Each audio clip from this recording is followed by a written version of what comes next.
کیا واقعاً ایسا ہے کہ ماہ رمضان المبارک کبھی بھی 29 دن کا نہیں ہوگا، 30 دن کا ہی ہوگا؟ نہیں، یہ مومنین کے ذہنوں میں ایک غلط تاثر دیا جاتا ہے کہ ماہ رمضان المبارک ہمیشہ 30 کا ہوگا، 29 کا ہو ہی نہیں سکتا۔ ایک ایسا سوال جو ہر ماہ رمضان میں اہل علم حضرات کی طرف سے مومنین کے ذہنوں میں جو ڈالا جاتا ہے، پڑھے لکھے احباب، یا تو وہ سوشل میڈیا کے ذریعے یا وہ جناب منبر کی بلندیوں سے کھڑے ہو کر مومنین کو یہ تاثر دینے کی کوشش کرتے ہیں کہ ماہ رمضان المبارک جو ہے وہ معصومین علیہ السلام کی روایات کے مطابق ہمیشہ وہ 30 دن کا ہی ہوگا، اس میں کمی بیشی ہو ہی نہیں سکتی کہ 29 کا ماہ رمضان نہیں ہو سکتا۔ ان کے پاس بھی دلائل ہیں اور وہ بھی روایات ہی مومنین کو سناتے ہیں، لیکن یک طرفہ روایات کیوں سناتے ہیں؟ یہ بہت ہی اہم اور پیچیدہ سوال ہے کہ اگر 29 روزے بن جائیں اور ماہ شوال کے چاند کا اعلان کر دیا جائے تو اس میں مومنین کے ذہنوں میں عجیب و غریب شبہات اٹھتے ہیں کہ دیکھو یہ روایت ہے معصومین علیہ السلام، اہل بیت علیہ السلام کی، کہ ماہ رمضان جو ہے وہ کبھی بھی 29 دن کا نہیں ہو سکتا، وہ 30 دن کا ہی ہوگا ابد۔ لیکن یہ ایک روایات ہے، یہ یک طرفہ روایت ہے۔ آپ وہ روایات ہی مومنین کو بتائیں نا کہ اہل بیت علیہ السلام نے یہ بھی بتایا ہے کہ ماہ رمضان المبارک 29 کا بھی ہو سکتا ہے۔ ایسا نہیں ہے کہ وہ دائماً 30 کا ہوگا یا دائماً 29 کا ہوگا ماہ رمضان المبارک، ایسا نہیں ہے بالکل۔ یہ دونوں روایات، دونوں احادیث سے اہل بیت علیہ السلام موجود ہیں اور صحیح احادیث موجود ہیں۔ کافی سارے برادران کے جو ہے سوشل میڈیا کے ذریعے جب منبر کی بلندیوں سے امام رضا علیہ السلام کی حدیث ہے یا اسی طرح اور اہل بیت علیہ السلام کے احادیث مبارکہ کوٹ کرتے ہیں منبر کی بلندیوں سے کہ معصوم فرما رہے ہیں کہ ماہ رمضان المبارک کبھی 29 کا نہیں ہوگا اور شعبان المعظم جو ہے وہ کبھی 30 کا نہیں ہوگا۔ یہ روایت موجود ہیں، لیکن یہ ایک طرفہ روایت۔ دونوں روایات بتائیں نا مومنین کو، میں آپ کو دونوں روایات سناتا ہوں اور صحیح۔ اور اسی مسئلہ کے اوپر حر عاملی علیہ رحمہ نے کتاب وسائل الشیعہ میں ایک پورا باب باندھا ہے، اس میں وہ روایات لے کر آئے کہ 30 کا بھی ہے اور اس میں نقصان بھی ہو سکتا ہے، یعنی 29 کا بھی ہوتا ہے ماہ رمضان المبارک۔ میں آپ کو دونوں روایات آپ کے سامنے بیان کرتا ہوں تاکہ اگر کوئی بضد ہو جائے آپ کے سامنے کہ ماہ رمضان المبارک جو ہے وہ 29 دن کا ہوگا تو اس کو بتائیں یہ اہل بیت علیہ السلام بتا کر گئے کہ ماہ رمضان ابد 29 کا نہیں ہوگا اور ابد 30 کا نہیں ہوگا، اس میں کمی اور بیشی ہوتی رہتی ہے۔ اچھا، جو روایات مومنین کے سامنے اہل علم حضرات، یہ نہیں ہے کہ کوئی ان پڑھ لوگ، پڑھے لکھے لوگ بس کسی نہ کسی شخص کی مخالفت میں آ کر اسی ایک حدیث کو پکڑنا اور اس کو چھوڑنا نہیں کہ یہ دیکھو جی معصومین علیہ السلام بتا رہے ہیں کہ 30 کا ہوگا۔ میں آپ کے سامنے وہ دونوں روایات پیش کرتا ہوں۔ یہ میں ایک روایت جو ہے یہ پہلی، یہ راوی ہے ابو بصیر، اور یہ سوال کرتا ہے امام صادق علیہ السلام سے، کیا کہتا ہے؟ انہ سأل ابا عبداللہ علیہ السلام عن قول اللہ عز وجل، یہ جو قرآن مجید سورۃ بقرہ کی آیت نمبر 185 ہے، 185، اس میں یہ لمبی ساری آیت ہے، اس میں یہ جو الفاظ آئے ہیں بسم اللہ الرحمن الرحیم وَلِتُكْمِلُ الْعِدَّةَ، اس کے بارے میں مولا سے پوچھا گیا کہ امام صادق علیہ السلام سے، وہ بصیر کہتے ہیں میں نے پوچھا مولا اس سے کیا مراد ہے؟ تو امام صادق علیہ السلام نے فرمایا قال 30 یوما، کہ اس سے مراد ماہ رمضان المبارک کے 30 روزے ہیں، پورے 30 روزے۔ یہ روایت امام صادق علیہ السلام سے، اور یہ حدیث بھی ضعیف نہیں ہے نہ ہی مرسل ہے، ٹھیک ہے۔ اگلی یہ حدیث امام رضا علیہ السلام سے ہے، یہ راوی ہے کہتا ہے کہ یہ ان یاسر الخادم قال قلت لرضا علیہ السلام، یہ کہتے ہیں کہ میں نے امام رضا علیہ السلام سے کہا حال یکون شہر رمضان 29 یوما، کہتا ہے کہ مولا مجھے یہ بتاؤ کہ ماہ رمضان المبارک 29 دن کا ہوگا، حل ہو سکتا ہے؟ سوال کیا اس نے؟ فقال، تو امام نے فرمایا ان شہر رمضان لا ينقص من 30 یوما ابدا، امام رضا علیہ السلام نے فرمایا کہ ماہ رمضان المبارک 30 دن کا ہوگا پورا، اس میں کوئی کمی بیشی نہیں ہو سکتی۔ یہ دو روایات کون سی ہیں؟ جو دلالت کر رہی ہیں کہ امام اہل بیت علیہ السلام کی حدیث کے مطابق کہ ماہ رمضان المبارک کیا ہوگا؟ 30 دن کا۔ میں اب صحیح روایات 29 والی آپ کو سناتا ہوں۔ 29 یہ ایک روایت ہے امام محمد باقر علیہ السلام سے، عن ابی جعفر، یعنی امام باقر علیہ السلام سے یہ روایت ہے کہ مولا فرماتے ہیں، میں آپ کو اس کو خلاصہ سنا دیتا ہوں، یہ تھوڑی لمبی حدیث ہے۔ مولا فرماتے ہیں کہ چاند کو دیکھ کر روزہ رکھو اور چاند کو دیکھ کر افطار کرو، یعنی چاند جب آپ اپنی آنکھوں سے دیکھو، رویت ہلال، تو روزہ رکھو۔ جب ماہ رمضان کا چاند آپ خود دیکھو، اور یا 10 بندے یا 50 یا 500، یہ مختلف روایات ہیں کہ کتنے بندے دیکھیں۔ یہ بھی روایت میں ہے کہ اگر ایک ہی بندہ چاند کو دیکھ لے تو وہ بندہ روزہ رکھ سکتا ہے، اور یہ بھی ہے کہ پھر اس علاقے کے مطابق رکھو، پھر 50 بندے 500 بندے تک، یہ مختلف روایات ہیں۔ یعنی تقریباً ہر روایت میں یہ ہے کہ آنکھ سے چاند کو دیکھو تو روزہ رکھو۔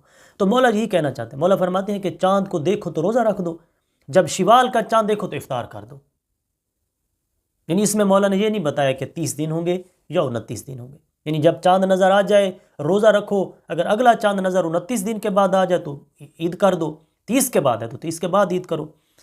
اور اسی کے ساتھ ملتی جلتی ایک روایت امام صادق علیہ السلام سے بھی ہے، مولا نے فرمایا کہ چاند کو دیکھ کے روزہ رکھو اور شوال کے چاند کو دیکھ کر روزہ رکھنا بند کر دو، عید کرو۔ یہ 3-4 روایت ایک ہی قسم کی ہیں کہ مولا فرما رہے ہیں کہ امام صادق علیہ السلام، امام باقر علیہ السلام کے چاند کو دیکھ کے روزہ رکھو اور چاند کو دیکھ کے افطار کر دو۔ اگلی جو یہ روایت ہے یہ امام صادق علیہ السلام سے ہے، یہ حماد بن عثمان، یہ امام صادق علیہ السلام سے، یہ صحیح حدیث ہے، صحیح حدیث ہے۔ سنیں کیا کہتے ہیں امام صادق علیہ السلام، مولا فرماتے ہیں، یہ کہتے ہیں کہ میں نے امام صادق علیہ السلام سے پوچھا، انہ قال فی شہر رمضان ہوا شہر من الشہور، راوی کہتا ہے کہ مجھے امام صادق علیہ السلام نے، میں نے چاند کے، ماہ رمضان کے چاند کے بارے میں پوچھا تو مولا نے آگے سے جواب دیا، کیا؟ فرمایا کہ ماہ رمضان جو ہے نا مہینہ، یہ باقی مہینوں کی طرح ایک مہینہ ہے۔ کیسے؟ فرمایا یصیبہ ما یصیب الشہور من النقصان، فرمایا اس میں بھی باقی مہینوں کی طرح کمی اور بیشی لاحق ہو سکتی ہے۔ نقصان یعنی کمی، یعنی 29 دن، اور 30 دن بھی ہو سکتے ہیں، 29 روزے بھی ہو سکتے ہیں۔ اس میں کون سی کا بات ہے؟ جب اہل بیت علیہ السلام نے، اگر چاند شبان کا نظر، شوال کا اگر چاند نظر آ جائے تو پھر روزہ رکھ دیں۔ اگر ہم چاند کو آنکھوں سے دیکھ کے روزہ رکھنا شروع کیا، 29 روزے رکھے، اگلے دن شوال کا چاند نظر آ گیا، کیا ہم 30واں روزہ رکھیں گے یا عید کریں گے؟ ایسی بات نہیں ہے۔ پڑھے لکھے طبقے سے یہ بات سنی جاتی ہے، بھائی مکمل احادیث کو پڑھو تو صحیح، اسی لیے تو 1000 حدیث پڑھنے سے بہتر ہے ایک حدیث سمجھ لو، سمجھ لو، ساری احادیث کو دیکھو۔ کیا فقط اہل بیت علیہ السلام نے یہی بات کہہ دی کہ ہمیشہ ہی 30 کا ہوگا، یا اس میں یہ بھی حدیث ہے کہ اس میں کمی اور بیشی ہو سکتی ہے؟ اگلی حدیث یہ، اس میں کمی اور بیشی مولا فرماتے لاحق ہو سکتی ہے۔ اگلی حدیث یہ تھوڑی لمبی حدیث ہے، یہ امام صادق علیہ السلام سے ہے، ٹھیک ہے۔ امام صادق علیہ السلام نے فرمایا کہ رسول خدا، رسول اکرم صلی اللہ علیہ وسلم سے ماہ رمضان کے بارے میں پوچھا گیا تو رسول اکرم صلی اللہ علیہ وسلم نے ماہ رمضان المبارک کے مہینے کے بارے میں کہا، ہا قضا و ہا قضا و ہا قضا، اور اس کے بعد مولا فرماتے ہیں میرے جد امجد نے مٹھی کو بند کیا ایسے، اور ایک دم کھولا مٹھی کو۔ اس سے مراد کیا ہے؟ یعنی ماہ رمضان پورا ہے 30 دن کا، ایک بند کیا اور ایک دم کھولا۔ اور پھر مولا صادق فرماتے ہیں کہ پھر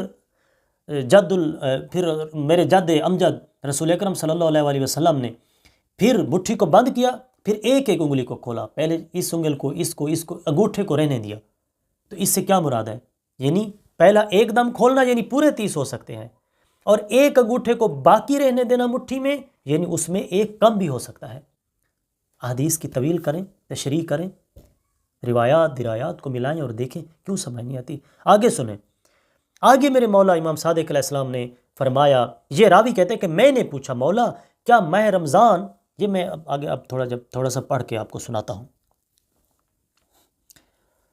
فقول تو شہر و رمضان تامن، راوی کہتے ہیں کہ میں نے امام صادق علیہ السلام سے پوچھا مولا کیا ماہ رمضان جو ہے شہر و رمضان تامن ابد ام شہر من الشہور، مولا کیا ماہ رمضان المبارک ہمیشہ ہی 30 کا ہوگا، تام یعنی 30 کا، یا اس میں کمی اور بیشی ہو سکتی ہے جیسے باقی ایام ماہ مبارک میں ہوتی ہے؟ تو مولا نے کیا فرمایا؟ فقال ہوا شہر من الشہور، ماہ رمضان المبارک بھی باقی مہینوں کی طرح ایک مہینہ ہے، اس میں بھی کمی اور بیشی ہو سکتی ہے، 29 بھی ہو سکتے ہیں، 30 بھی ہو سکتے ہیں۔ پھر مولا نے فرمایا کہ امام علی علیہ السلام کے بارے میں فرمایا کہ مولا علی علیہ السلام نے بھی آپ کے پاس 29 روزے رکھے تھے، لوگوں نے آ کر بتایا کہ مولا چاند نظر آ گیا تو مولا نے فرمایا افطار کر دو 29 روز۔ یہ تفسیر البرہان میں بھی یہ روایت موجود ہے، بہار الانوار میں بھی موجود ہے، وسائل الشیعہ میں بھی موجود ہے۔ تھوڑا دقت کر کے پڑھ لو، ایک بات کو لے کر شروع نہ ہو جائے کرو۔ ابھی میں شروع ہو جاؤں کہ نہیں کہ مولا کی حدیث ہے کہ 29 تو 29 ہی رکھنے ہیں، چاہے شوال مبارک کا چاند نظر آئے یا نہ آئے، میں نے 29 پہ سٹاپ کر دینا، ایسی بات نہیں۔ اور نہ ہی ایسی بات ہے کہ اگر چاند شوال کا نظر آ گیا اور میں نے 29 روزے رکھ لے تو آگے عید کرنی ہے بھائی، روزہ تھوڑی رکھنا ہے، عید والے دن روزہ نہیں رکھا جا سکتا، منع ہے۔ اسی طرح اور بھی احادیث مبارکہ موجود ہیں، لیکن میں آپ مومنین کے جو ایک ذہن میں ایک غلط تاثر دیا جاتا ہے، اگر 29 روزے کے بعد اگر کسی فقیہ نے اعلان کر دیا بھی کل عید ہے تو اس کے پیچھے پڑ جانا ہے۔ بھئی یہ دیکھو معصومین مولا کی حدیث کے مخالفت ہو رہی، بھئی مخالفت نہیں ہو رہی، جب چاند نظر آ گئے تو عید ہی کرنی ہے نا، عید والے دن روزہ تھوڑی رکھنا ہے۔ اس طرح کی ایسی بات نہیں ہے، چھوٹے چھوٹے کلپ کاٹ کے اس کو ڈال دینا، ایک حدیث کو چاہ کے اس کے پیچھے لگ جانا اور کسی کی مخالفت میں، یہ ایسی بات نہیں ہے۔ اہل علم طبقے کو چاہیے کم از کم آپ تو اس طرح کا تاثر نہ پھیلاؤ، کم از کم آپ تو علمی گفتگو کرو کہ بھئی ایسی بات نہیں کہ ہمیشہ ہی ماہ رمضان 30 دن کا ہوگا یا ہمیشہ 29 دن کا، نہیں، 30 کا بھی ہو سکتا ہے، 29 کا بھی ہو سکتا ہے، باقی مہینوں کی طرح مہینہ ہے، لیکن اس کو اللہ نے خاص عظمت، رحمت، برکت بخشی ہے۔ یہ جو کمی اور بیشی کے الفاظ حدیث میں نے بیان کیے ہیں، اس سے یہ فتویٰ نہیں لا دینا کہ یہ ماہ رمضان کو کمی اور بیشی کہہ رہا ہے، فقیہ نہیں بن جانا۔ اس میں اس سے مراد یہ ہے کہ وہ 29 یعنی کمی یعنی 29 بھی ہو سکتے ہیں اور 30 بھی ہو سکتے ہیں۔ خدا تعالیٰ آپ کو جزائے خیر دے اور اہل علم کے ساتھ آپ کو دوستی کرنے کی توفیق آتے، اللہ تعالیٰ آپ کو توفیق دے۔